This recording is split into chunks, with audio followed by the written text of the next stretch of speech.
canção Aleluia. por muitas horas aqui, Amém, Jesus. adorando a Deus. É uma verdadeira canção de adoração. Glória a Deus. Glória a Aleluia. Deus. Amém, irmãos? Presbítero Ney, por favor, vamos ouvir a palavra do Senhor. Glória a Deus. Vamos colocar em pé, vamos orar mais uma vez, apresentando o servo do Senhor, para que nesta noite ele venha, não ele, mas o Senhor, através do seu Espírito Santo, venha o conduzir nesta palavra. Senhor, soberano Deus e Pai, no nome de Jesus, te louvamos, ó Deus, e te agradecemos mais uma vez. E agora, Pai, nós vamos ouvir a tua palavra. E aqui está teu filho, Deus, que tu possas agora, Pai, que não seja mais ele, sim, mas o teu Espírito conduzindo, direcionando, ó Deus, capacitando, Deus, dando a tua bênção, a tua graça, Pai, para que ele possa ter os lábios, ó Deus, falar totalmente aquilo que vem de ti, Pai, para que nós possamos nessa noite mais uma vez ouvir a tua santa palavra. Ser com ele, Pai, dar a tua bênção e a tua graça. Amém. Em nome de Jesus. Amém. Amém. E graças a Deus. Obrigado, Deus. Em nome de Jesus. A paz do Senhor Jesus, igreja. Amém. Deus é bom, né? Deus é bom o tempo todo, né? Obrigado a Deus. Graças a Deus por este tempinho chuvoso, né? Chuva é bênção de Deus também.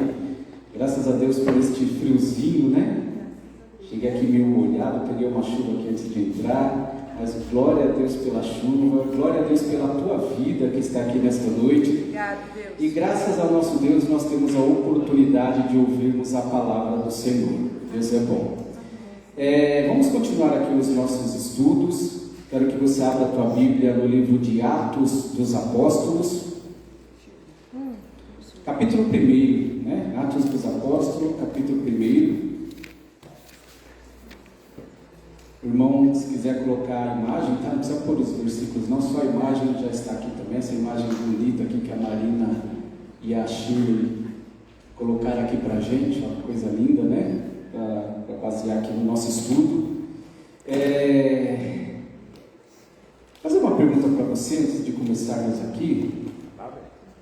Você fala com você mesmo, tá? Não precisa responder para mim não.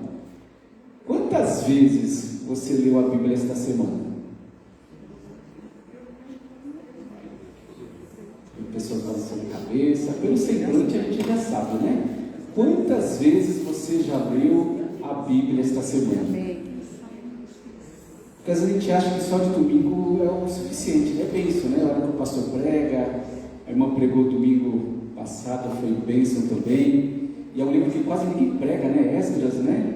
Eu falei, glória a Deus, né? Uns dias antes eu tinha lido o livro de Esdras todinho, agora estou lendo Neemias. Eu falei, glória a Deus, né? Deus é bom. Mas precisamos, né? Domingo é bênção, continuando aqui, é bênção. Mas se você ler a Bíblia na segunda, na terça, na quarta, na quinta, na sexta, precisa ser vários capítulos. Se for vários, bênção. Se for um, tá bom. Mas se não consegue um versículo, um salmo, né? Um provérbios, estude a palavra de Deus, medite, né? Porque a nossa função aqui como presbíteros, né, as evangelistas que nós temos aqui, os irmãos que sobem, é pregar a palavra do Senhor, neste momento aqui ensinar, mas não tira a nossa responsabilidade, né, de lermos a palavra do Senhor nas nossas casas, no nosso trabalho.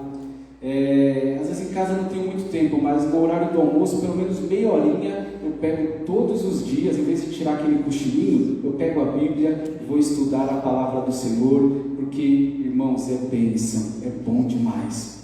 E isso para a nossa alma traz resultados fantásticos, tremendo, né? Porque nem só de pão viverá o homem, né? Mas de toda a palavra que procede de Deus. E qual é a palavra que procede de Deus?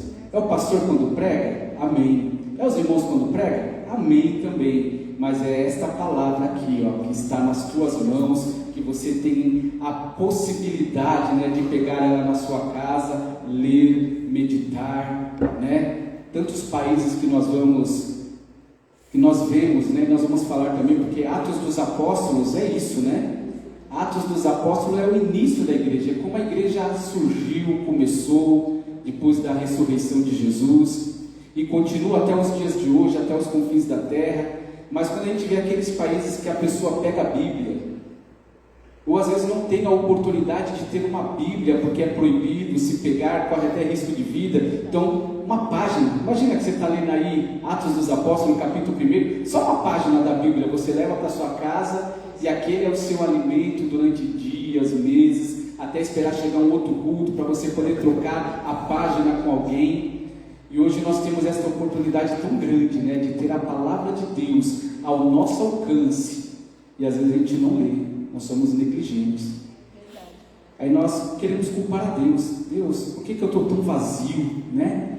Por que eu estou tão frio espiritualmente, né? Por que eu não sinto este avivamento, né? Por que eu não tenho esta presença na minha vida?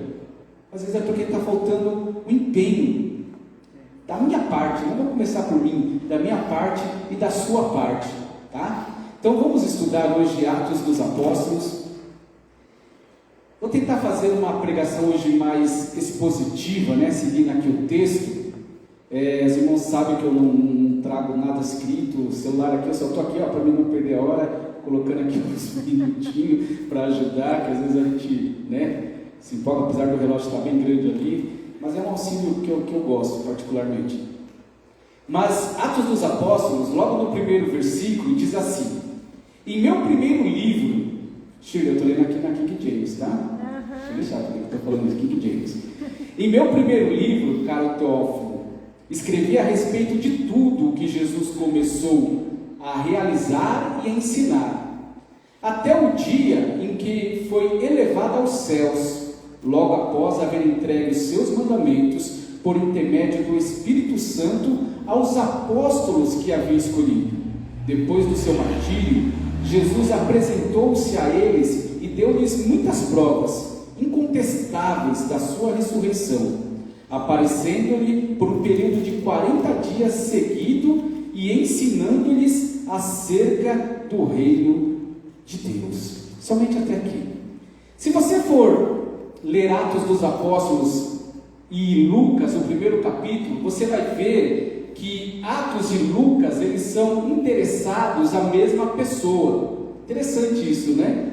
Se for ler os outros evangelhos, não fala o autor, né, o que escrevendo, como Paulo faz nas epístolas, né?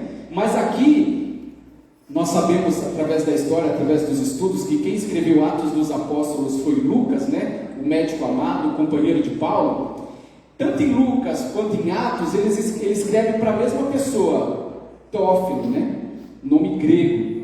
E esta pessoa, esse excelentíssimo, né? Quando em Atos e Lucas também fala excelentíssimo Teófilo, quando usa essa expressão excelentíssimo, dá-nos a entender que era uma pessoa de uma posição muito elevada ali dentro do Império Romano, né? Alguém que se converteu ao Evangelho, ao cristianismo, né? Que estava começando naquele tempo, mas era alguém que tinha condições de ajudar ali Lucas a financiar, até mesmo financiar, porque você imagina, você escrever um livro era muito caro.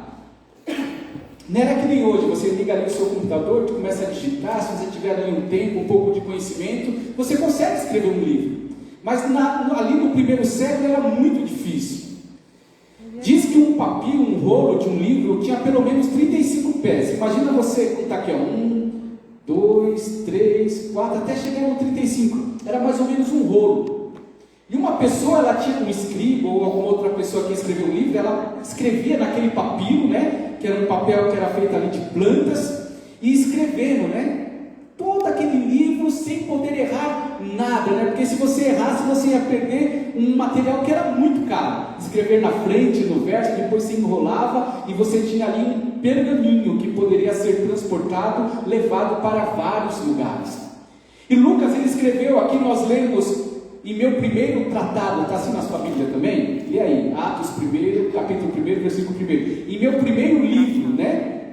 Está mais ou menos assim na sua tradução também, né? Esse primeiro livro é o Evangelho de Lucas. Agora ele começa a tratar do segundo livro. E Atos dos Apóstolos, ele tem uma importância muito grande para a igreja. Por quê? Vários assuntos nós podemos falar aqui, não sei não, né? Não vou conseguir falar tudo num estudo só, não sei quantos estudos vão ser também em Atos, mas o Atos dos Apóstolos, ele trata do início, do nascimento da igreja cristã no mundo, né? Se alguém um dia perguntar para você qual que foi a primeira igreja, você tem que responder de cara: foi a igreja de Jerusalém. Sabia disso? Porque a gente tem uma outra ideia, né? A gente aprende de outras formas que a primeira igreja foi outra. Não, mas a primeira igreja instituída aqui na terra foi a igreja de Jerusalém. E como nasceu essa igreja?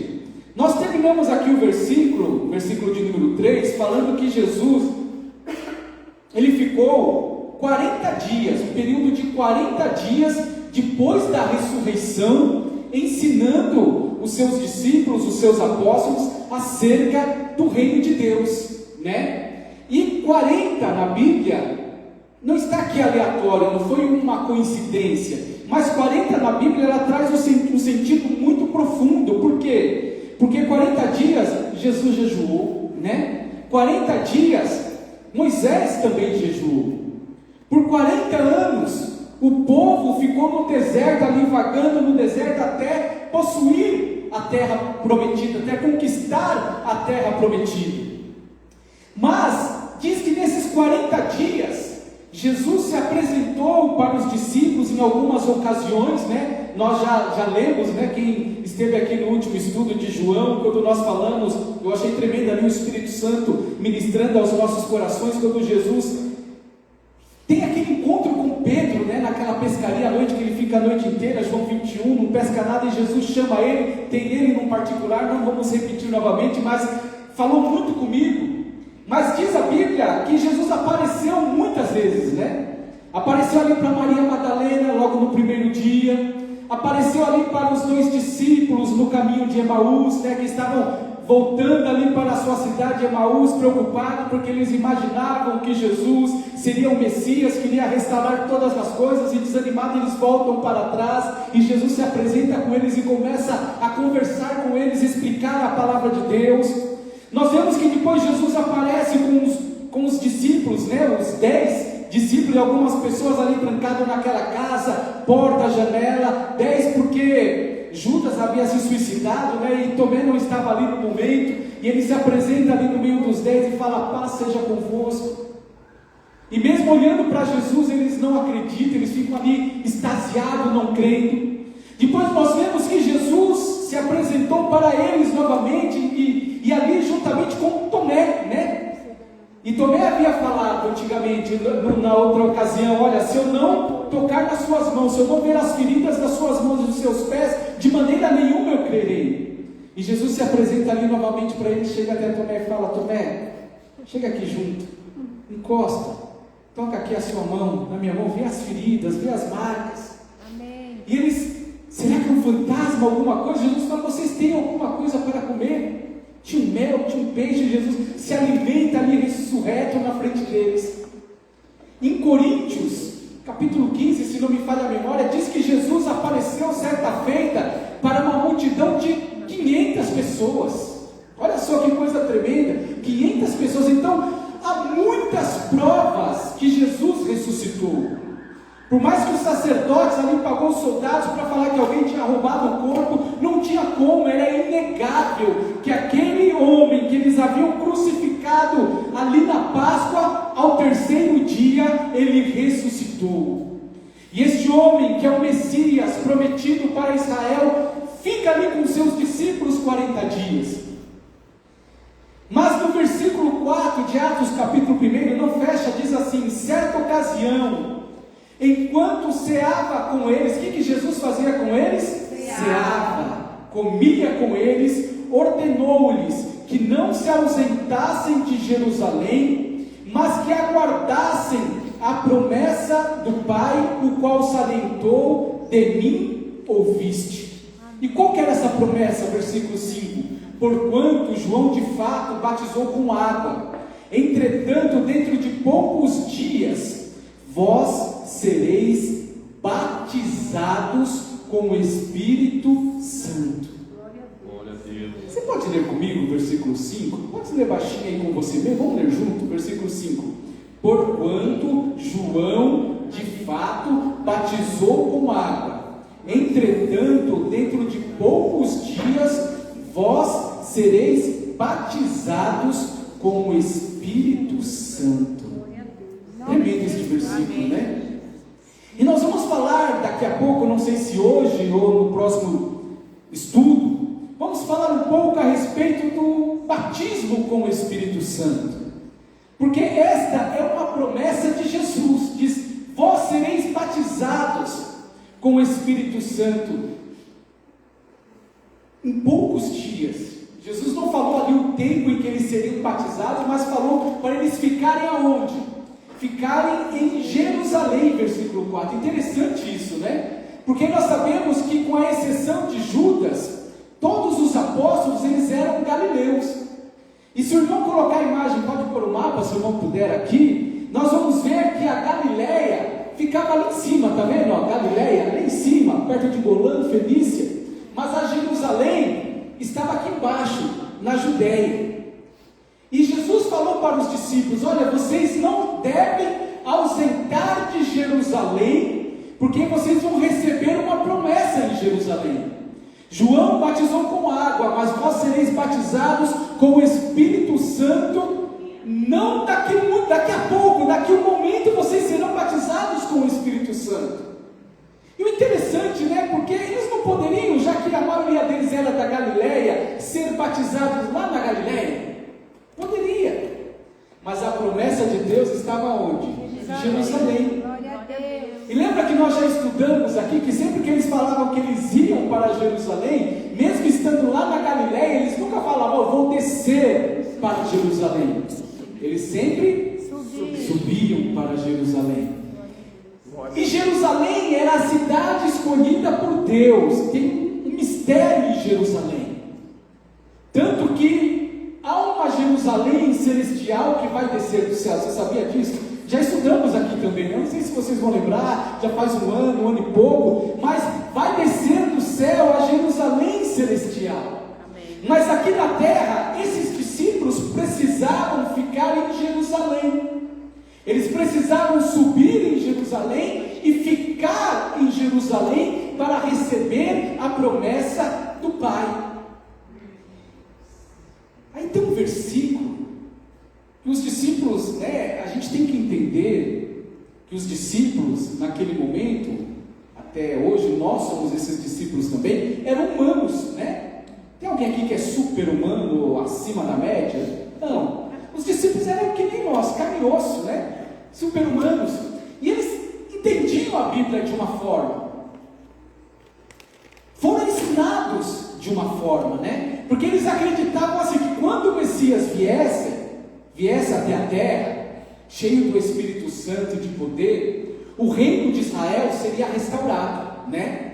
Aquela opressão que aquele povo era afligido de Roma, né? Apesar de não ter sido o pior império que dominou Israel, mas aquela opressão de ser um povo conquistado, né? Um povo que era escravizado até de certa forma, que tinha que pagar tributos, que tinha um povo na qual eles tinham que prestar contas, que era o Império Romano. Eles acreditavam, né, que quando o Messias viesse, tudo aquilo iria acabar.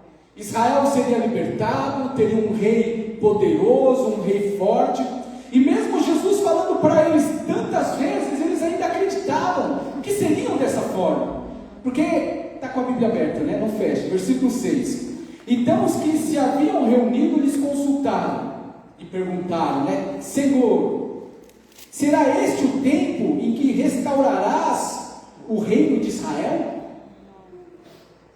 Porque eles ainda estavam esperando aquele reino terreno. Eles ainda não conseguiam entender que o reino de Deus era diferente. Apesar de Jesus falar claramente: o meu reino não é deste mundo, né? Não era o tempo ainda de Jesus restaurar desta forma que eles estão querendo, porque vai chegar o dia, né? Porque os anjos falam, né, para os discípulos quando Jesus sobe: da mesma maneira que vocês viram Jesus subir, vocês vão ver ele novamente. E quando Jesus voltar pela segunda vez, diz a Bíblia que todo olho, em toda a terra, vai ver este Jesus ressurreto, poderoso, descer sobre esta terra com poder, autoridade e grande glória. E vai cumprir essa promessa que está na Bíblia. Amém, Jesus. Só que o tempo da restauração, este tempo que eles estavam esperando, acreditando que seria aquele momento, não era naquele momento.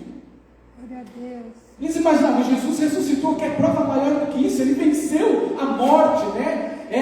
Ele venceu a morte, ele está vivo, então é agora que o reino de Deus vai ser restaurado. E Jesus afirmou para eles ali no versículo 7, eles afirmou: não vos compete saber as épocas ou as datas que o Pai estabeleceu por sua exclusiva autoridade ou pela sua própria vontade. Glória a Deus. Isso me ensina algumas coisas, pastor Miguel. Às vezes eu não consigo entender tudo. Vou nem generalizar. Pega só a sua vida, né? Porque só a sua vida já é difícil demais para cuidar. A minha vida, então, irmãos, só Deus.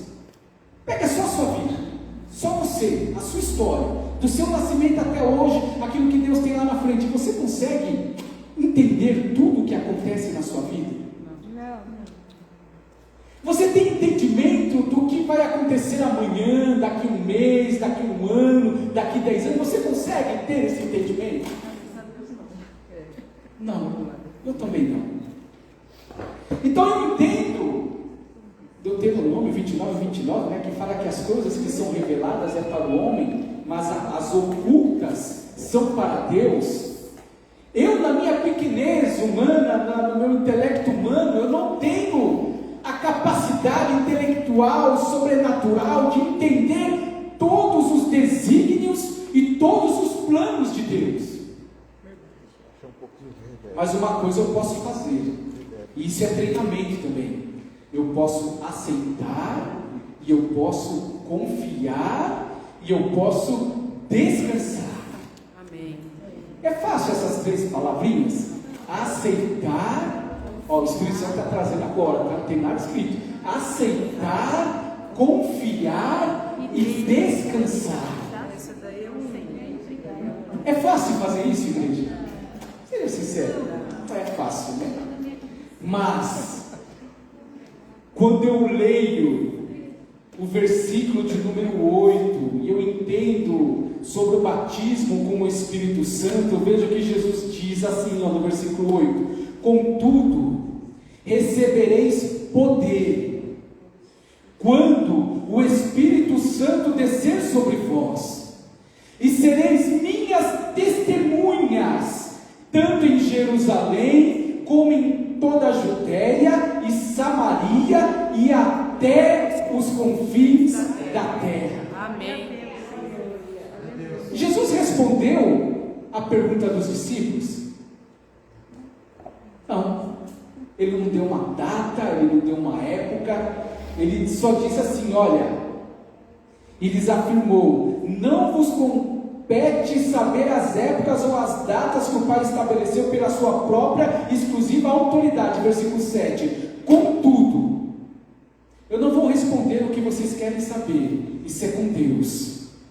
Mas eu vou dizer uma coisa para vocês: vocês vão receber poder quando o Espírito Santo descer sobre vós, e sereis as minhas testemunhas, tanto em Jerusalém como em toda a Judéia, Samaria e até os confins da terra. Amém.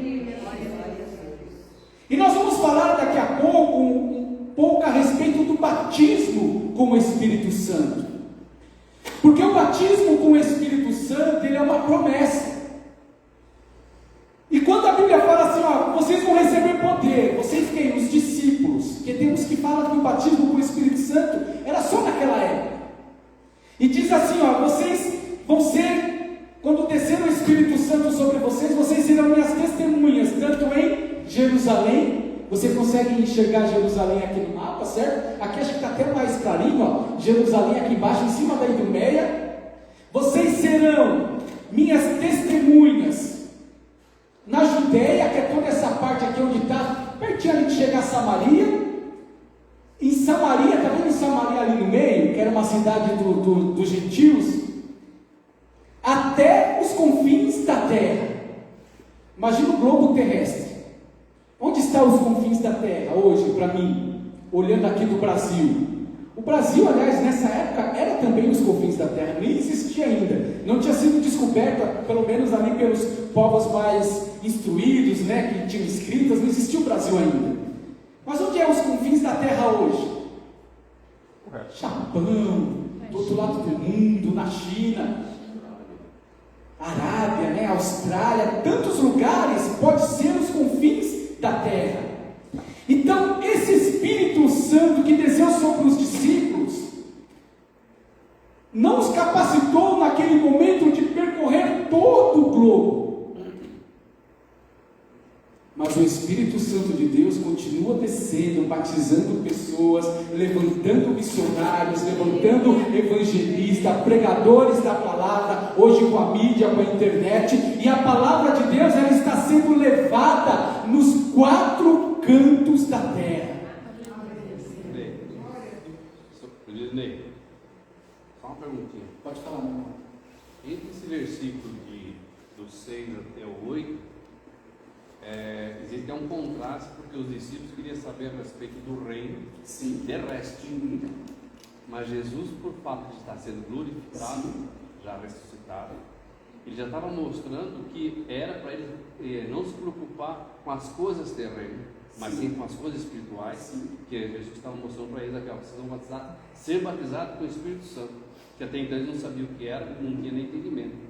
Ou seja, então Jesus já estava moldando o coração dele para não se preocupar com as coisas desta vida, ou seja, ser mudado, transformado para ser a testemunha viva até os confins da terra. Bênção, irmãos. Vocês conseguiram ouvir, né? Olha, tem até uma dica, os irmãos, depois se puder preparar o microfone, né? Deixar aqui para os irmãos, quem quiser, se no meio da pregação surgir alguma pergunta, né? Também acho que ajuda para as gravações ali, fica bom.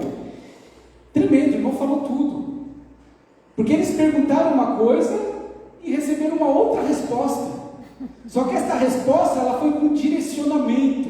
E esse direcionamento de ser batizado com o Espírito Santo, de receber poder, continua, né? Nós costumamos falar, tem até o balcão aqui dos jovens que prega, que é Atos 29, né? Só que não tem Atos 29, é Atos 28.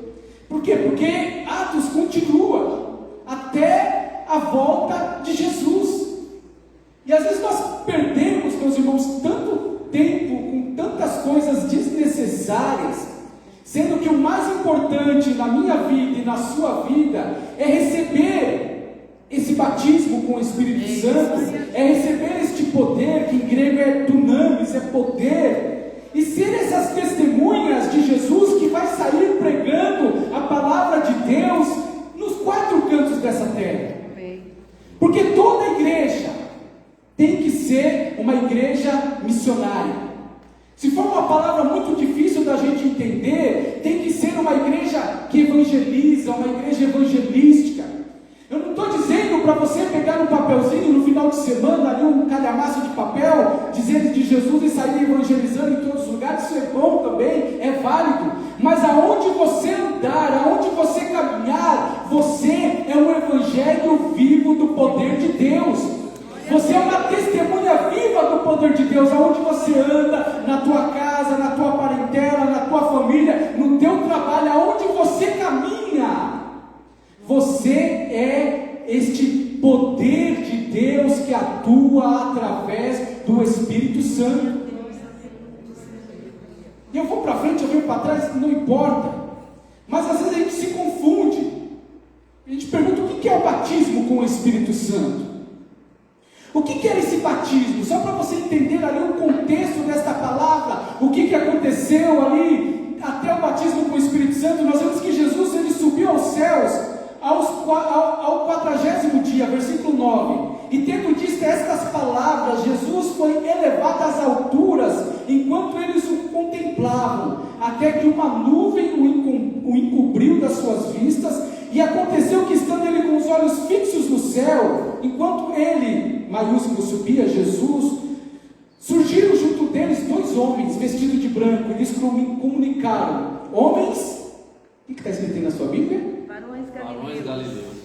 Varões Galileus, homens Galileus, por que estáis contemplando as alturas? Esse Jesus que dentre vós foi elevado aos céus, retornará do mesmo modo como viste subir. Glória a Deus. Glória a Interessante ele Deus. falar de novo, né? Galileus, né? Porque tinha algo ali na aparência daqueles homens que o remetia lá para Galileia. E ele fala: esse Jesus vai voltar. E diz a Bíblia, a continuação, eu vou correr um pouquinho, que eles voltaram para Jerusalém, no versículo 12, vindo do monte chamado Monte das Oliveiras. E diz, olha o que o Espírito Santo traz aqui à minha mente, se a gente for ler lá em Zacarias, diz que Jesus vai retornar no Monte das Oliveiras, né? Que a Monte das Oliveiras vai se partir ao meio. E agora aqui na minha mente?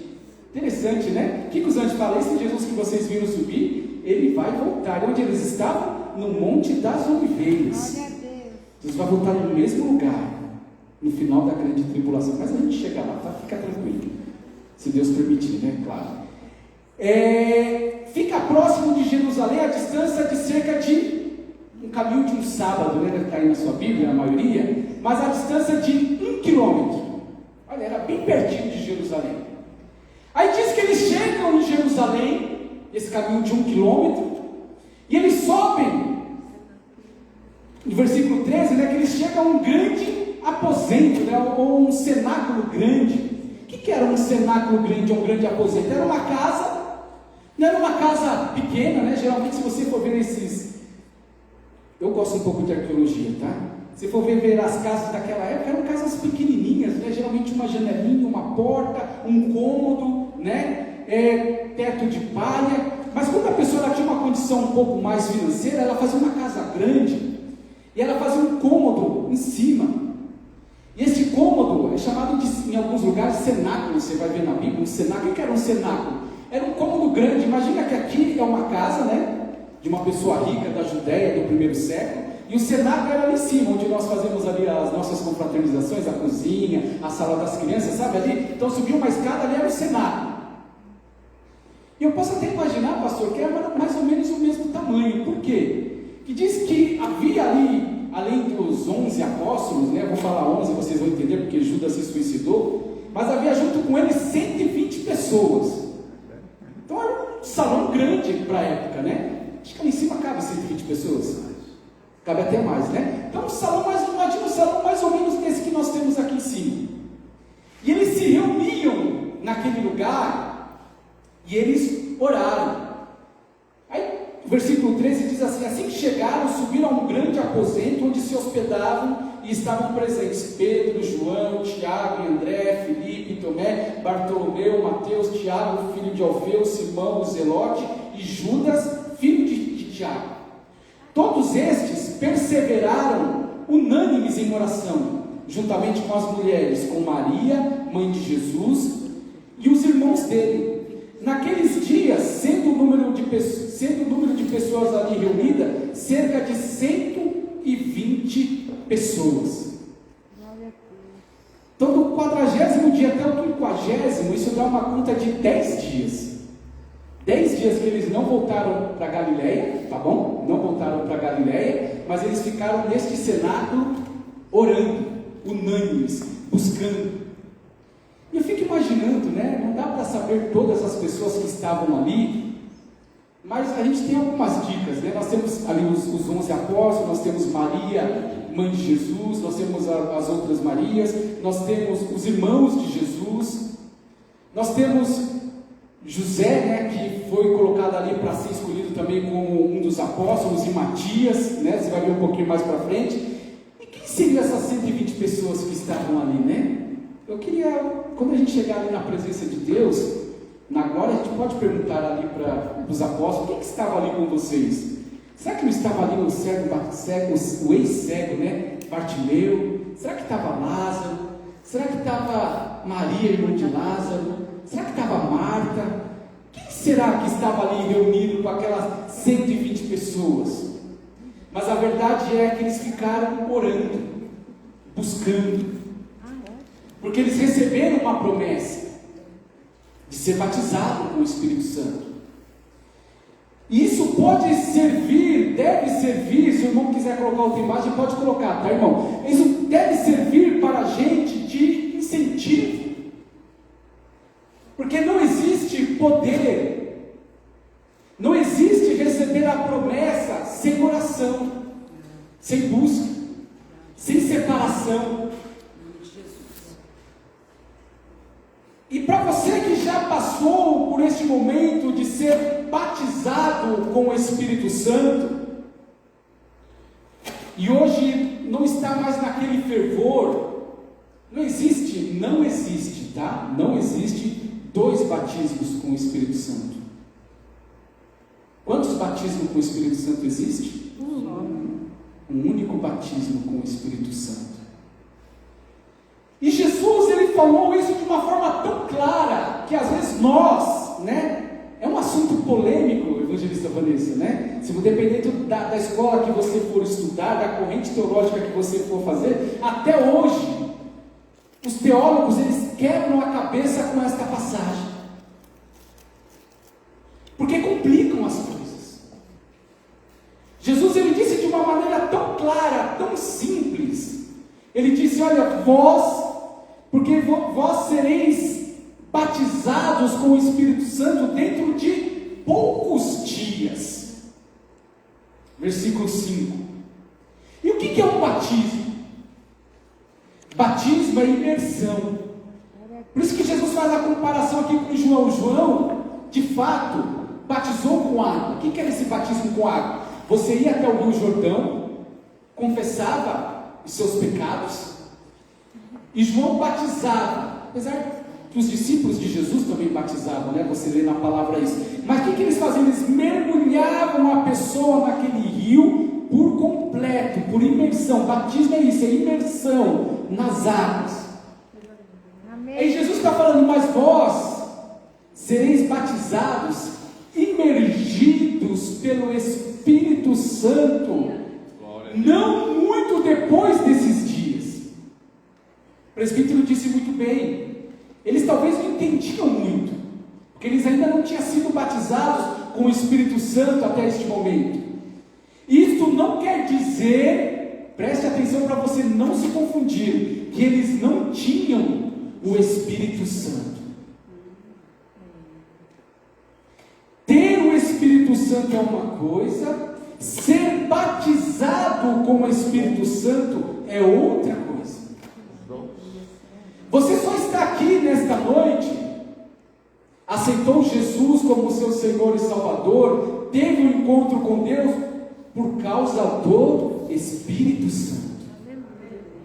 Então toda a igreja que é lavada e remida pelo sangue do Cordeiro, que nasceu de novo, já falamos sobre isso aqui, mas vamos repetir mais um pouco, ela é regenerada por Deus, ela é justificada por Deus.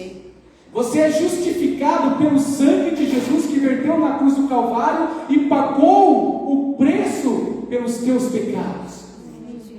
Mas você é regenerado, transformado mediante a obra regeneradora do Espírito Santo que habita em você, que transforma a tua vida todos os dias.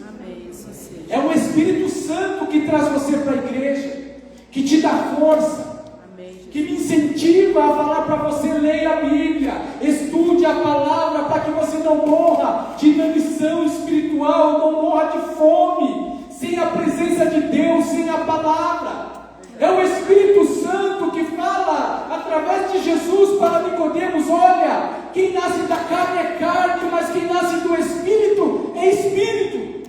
Amém, Jesus. É o Espírito Santo que te traz aqui nesta noite e fala para você parar de pensar nas coisas terrenas que tem te preocupado tantos dias, em tantos os momentos, e fala, olha, larga essas coisas terrenas, como o presbítero disse, e comece a buscar as coisas que são lá do alto. Amém.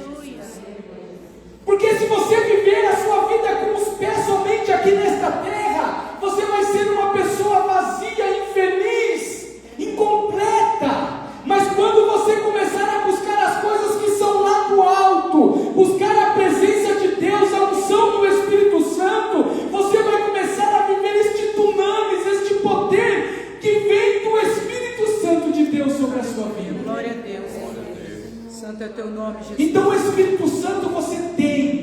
você. Amém. Mas ser batizado com o Espírito Santo é outra coisa. E no Evangelho de Atos a gente vai ver isso muitas vezes. Mas diz que eles subiram naquele cenáculo, eles oraram, eles buscaram, e eles começaram a ver que havia um lugar vago ali. E Pedro, olha só a transformação que Deus vai fazendo na vida de Pedro. Pedro, ele nega Jesus 3 vezes, depois tem a restauração ali com Jesus. E quando chega naquele cenáculo, ele toma a liderança que Jesus havia dado para ele, não foi o homem. Deus tinha falado para Jesus tinha falado para Pedro: apacenta as minhas ovelhas. Sobre esta pedra, sobre esta pedrinha que é você, Pedro, eu vou edificar a minha igreja. Eu sou a pedra principal. Jesus é aquela pedra de esquina que os construtores rejeitaram, mas através de Pedro, aquele alicerce ia começar a ser formado. E Pedro toma essa liderança e fala: olha, nós estamos aqui. Judas escolheu o seu caminho, né? Como estava escrito ali, para que se cumprisse as escrituras, versículo 16, que disse através de Davi. Aconteceu tudo ali com Judas, mas diz no versículo 27, através de Davi, né? De um salmo de Davi. E como que ele imaginava que aquele salmo estava falando de Judas? Antes de acontecer tudo isso, ele não sabia, mas eles estavam vivendo ali a palavra. Ele foi contado como um dos nossos e teve parte neste ministério. Com o pagamento que ele recebeu, que ele traiu Jesus, recebeu 30 moedas de prata. Judas se suicidou e foi uma coisa muito feia. Você pode ler ali, e diz que compraram um campo chamado Campo de Sangue com aquele dinheiro. Mas o versículo 20 diz assim: porquanto continuou Pedro, está escrito no livro de Salmos: fique em deserto o seu lugar, e não haja ninguém que habite nele, e ainda que o outro ocupe o seu lugar. Você vai ler isso lá no Salmo 69, 25 e no Salmo 109, versículo 8, tá? E ele tem uma ideia: nós vamos trazer uma outra pessoa para fazer parte deste apostolado. Quantos apóstolos Jesus escolheu? 12. Quantos tinham naquele momento? 11. Olha, os irmãos já estão ficando afiados. Que bênção, glória a Deus.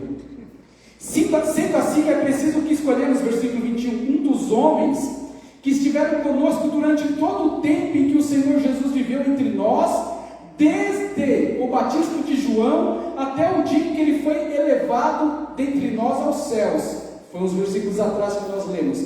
É fundamental que um deles esteja conosco como testemunha na ressurreição. Lembra que eu te falei que eles estavam vivendo ali aquele momento? O dia de amanhã eles não sabiam o que ia acontecer. Meu Deus. Eu falo isso por quê? Porque tem pessoas que criticam esta palavra. Leem esta palavra e teólogos, tá? Fala que eles erraram ali naquele momento. Porque mais na frente Paulo seria levantado como apóstolo também. Só que eles não tinham esse entendimento.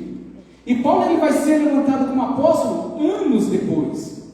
Mas a obra tinha que ser continuada naquele momento. Eles tinham esse entendimento.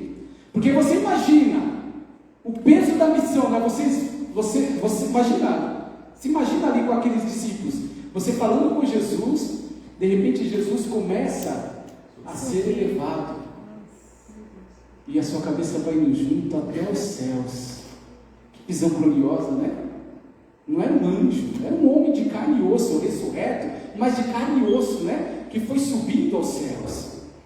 Então ali Pedro, na direção que Deus havia dado para ele teve a ideia ou a direção de levantar mais um como apóstolo. E ele disse: essa pessoa que vai ser levantada como apóstolo no lugar de Judas Iscariotes tem que ser alguém que nos acompanhou desde o batismo de João até o dia em que Jesus foi elevado aos céus. Glória a Deus. Privilégio, né? Porque às vezes a gente fica imaginando, a gente acha que era só os 12, né? Que estavam ali o tempo todo, né? Mas não, quando Jesus enviou os 70 discípulos, né? Em missão, Marcos 10, se não me falha a memória, 9, 10, mandou de 2 em 2 grupos, né, de 35 pessoas. Então havia outros discípulos, não eram apóstolos, né? Apóstolo é uma palavra grega que quer dizer enviado, né? Era aqueles 12 que o Senhor Jesus colocou ali a liderança da igreja na mão daqueles 12 apóstolos. Um se perdeu, que foi Judas, e eles têm essa ideia, essa direção, né? E no versículo 23 diz que eles propuseram 2 nomes. Um chamava José, que também era conhecido como Barsabás, e outro que também era conhecido, Barsabás, que também é conhecido como Justo, né? E Matias. Interessante que você vai ler nos versículos abaixo, diz que eles lançaram sortes. Aí está a confusão. Vou tentar explicar um pouquinho aqui para vocês, tá? De uma maneira bem sucinta, calma, o mais bíblico possível, para a gente não ficar criando caraminholas na cabeça, mas a Bíblia, ela explica a si mesma.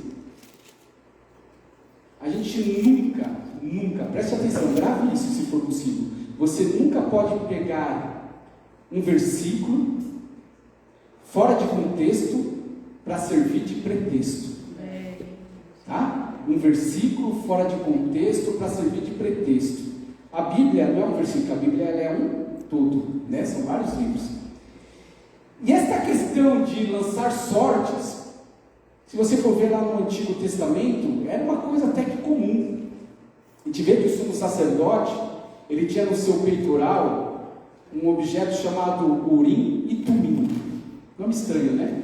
Até hoje eu não entendi muito bem como é que funcionava essa questão do Urim e Tumim. Mas tinha algumas pedras ali no peitoral. Davi, você vai ver que alguns momentos, algumas passagens bíblicas, né? Ele fazia uso do Urim e Tumim. Por exemplo, se ele ia para uma batalha, né? Ele chamava o sacerdote, falava: olha, eu vou orar a Deus, eu quero que o Senhor me dê a direção, se eu vou ou não para a batalha, se o Senhor vai me dar vitória ou não, né? E através desse Urim e Tumim, era como se fosse lançado uma sorte ali, não sei se brilhava uma luz, eu não sei o que acontecia, mas ele falava sim ou não, né? Quer ver uma outra passagem também na Bíblia? Diz que quando Josué terminou ali de conquistar a terra prometida, e ele precisava, não conquistou ainda 100%, mas uma boa parte da terra prometida, diz que na hora de dividir as tribos, né, as terras para cada tribo, diz que ele lançou sortes. Interessante, né? Ele lançou sortes e uma parte caiu para Judá, outra parte caiu para Simeão, outra parte caiu para Manassés, outra parte, lógico, eles oravam e lançavam ali as sortes e acontecia. Lembrando que até este momento onde nós estamos lendo aqui em Atos 2, eles eram o quê? Judeus. Galileus, moravam lá na Galileia, mas eles eram judeus. E como judeus, eles tinham como parâmetro quem? O Antigo Testamento, concorda comigo? Era a Bíblia que eles conheciam, não tinha ainda Mateus, Marcos, eles iriam escrever daqui uns anos, não sabiam disso ainda, né? E que eles iriam escrever uma parte da Bíblia que é o Novo Testamento, mas eles tinham o Antigo. E quer ver uma outra parte aqui que o Espírito Santo ele traz à minha memória? Quando Acã, lá em Juízes, ele peca, né? Quando eles vão conquistar a terra prometida, ele rouba aquela capa babilônica, um pouco de ouro. O que Josué faz? Ele começa a lançar sortes. Ele lança a sorte para escolher a tribo, caiu na tribo de Judá. Depois ele lança a sorte para escolher a família, caiu a família de Acã, ali a parentela. Lança a sorte de novo, caiu na família de Acã. Interessante, né? Foi certinho. Por quê? Porque naquele momento era a ferramenta que eles tinham, né? E aqui eu não sei como que eles tiraram essa sorte, mas eles colocaram ali José, chamado Barsabás, e Matias. Eram os 2 nomes mais indicados naquele momento. Era alguém que estava com eles desde o início. Não sei se pegaram o nome deles e colocaram num potinho, não sei, não vou fantasiar aqui, porque dá para imaginar um monte de coisa, né? Eu não sei, mas colocar o nome no potinho é o que me vem em mente agora, o nome dos 2. Lógico, eles oraram a Deus, buscaram a Deus. Lançaram sorte, diz que a sorte caiu em Matias. E ele foi escolhido como o 12º apóstolo. Aí alguns estudiosos, não vai dar tempo de eu falar sobre o batismo com o Espírito Santo, tá? Vocês me perdoem, tá? Mas vamos ficar para a próxima. Não vai dar tempo. porque eu quero começar e eu quero esticar um pouquinho, porque é um assunto que vai ser bênção demais. Oh, glória. E quando eles... Por que eu falo isso? Tem gente que fala que Matias não era para ser um escolhido, porque você só escuta o nome dele aqui. Mas vamos trazer um panorama um pouco mais do livro de Atos dos Apóstolos. Sabe quantos destaques dos apóstolos nós temos aqui neste livro? Inclusive na minha Bíblia está até escrito Atos, né? Não sei se na sua está escrito Atos aí em cima, só está Atos. Porque o nome mais apropriado seria Atos do Espírito Santo, se você for ver, né? Por quê? Porque, e quando Lucas escreveu, tá? Você não achar que eu estou falando alguma heresia, ele não colocava título, tá? Não tinha título. Não tinha título. Atos dos Apóstolos. Escreveu uma história para Teófilo, um novo convertido. Não sei se ele tinha ideia que isso faria parte do cânon sagrado, não sei se ele tinha essa ideia, não sabemos. O Espírito Santo pode ter falado para ele, mas não tinha título. Mas poderia muito bem ser chamado Atos do Espírito Santo. Por quê? Porque, se você for ver, somente eu vou colocar 3 apóstolos aqui de destaque em Atos. Ou João, eu vou colocar como terceiro lugar, tá? O apóstolo João.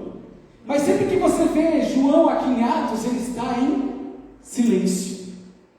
Porque quando João ele andava com quem? Ele andava com Pedro.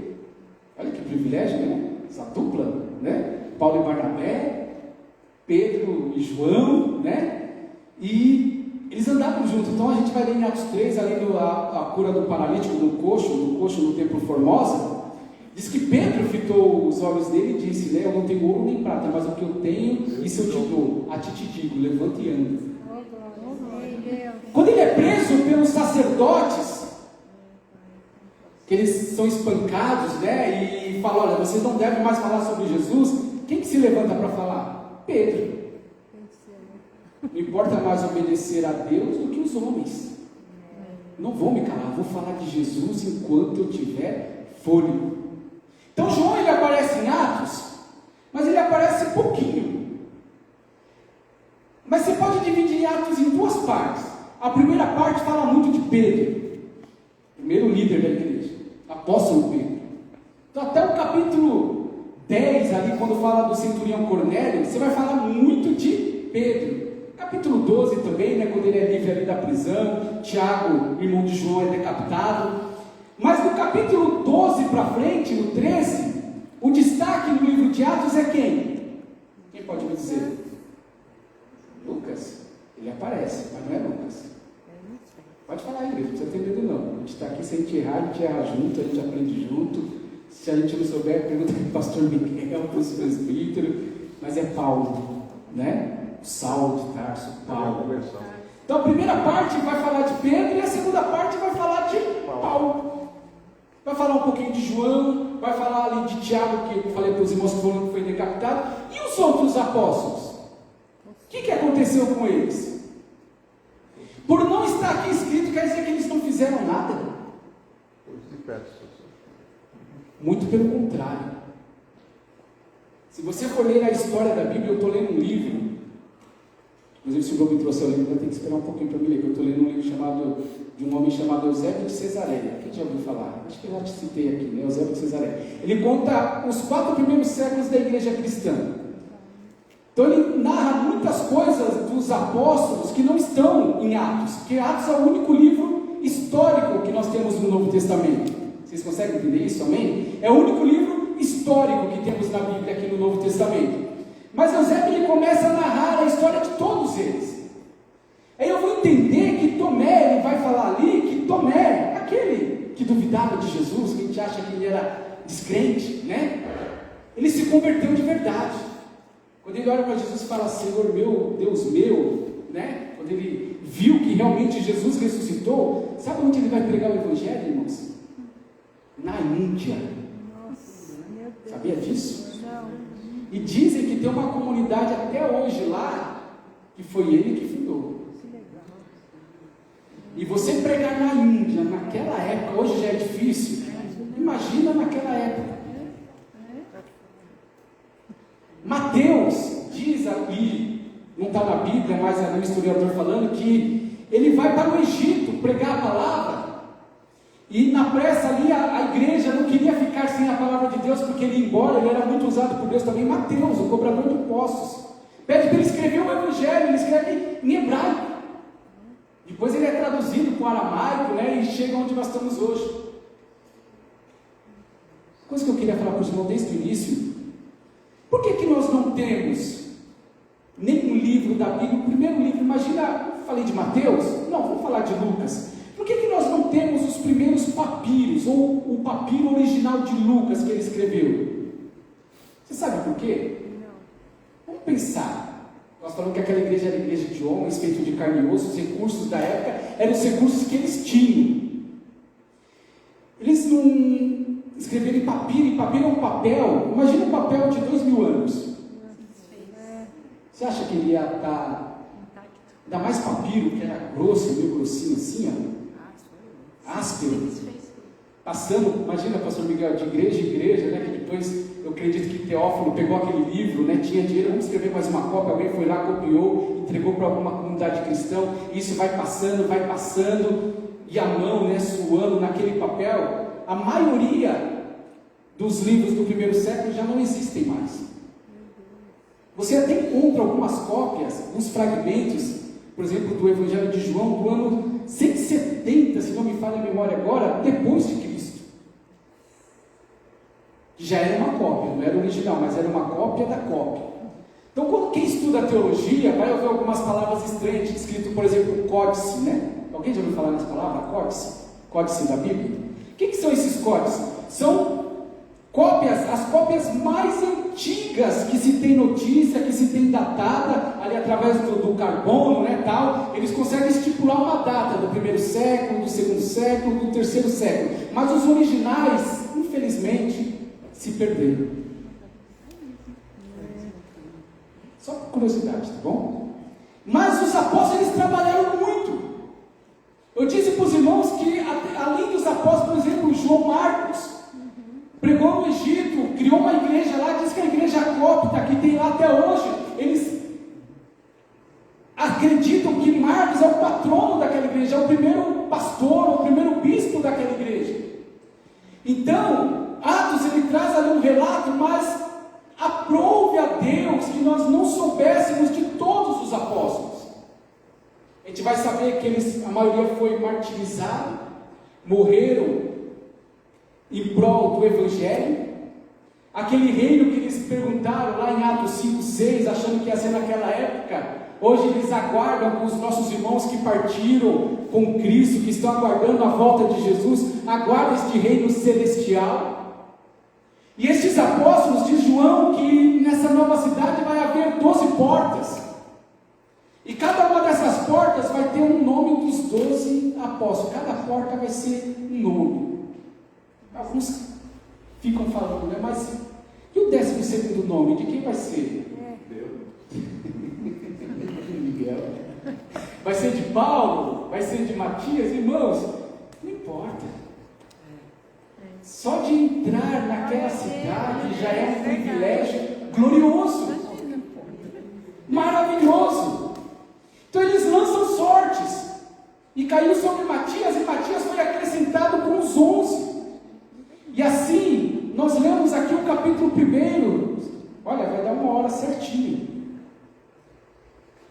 E nós vemos que esta missão que Jesus deu para eles, isso eu quero que fique claro para você, se você puder ler Atos dos Apóstolos, leia na sua casa, esta missão que Jesus diz para eles, olha, vocês serão, versículo 8 tem um segredo, que eu não posso deixar de contar para vocês. Contudo, recebereis poder do Espírito Santo, quando descer sobre vós, e sereis minhas testemunhas, tanto em Jerusalém, como em toda a Judéia, Samaria e até os confins da terra. É uma palavra grega aqui, que no português, eu não sei se vou conseguir falar direito, é concomitante, que quer dizer ao mesmo tempo. Jesus estava falando para ele, olha, vocês vão ser as minhas testemunhas, ao mesmo tempo em Jerusalém, ao mesmo tempo em toda a Judéia, ao mesmo tempo em Samaria, e ao mesmo tempo até os confins fins da terra. Oh, aleluia. Só que a gente vai esticar um pouquinho em Atos, a gente vai ver que eles não cumpriram essa risca. Porque eles ficaram aonde? Eles ficaram em Jerusalém.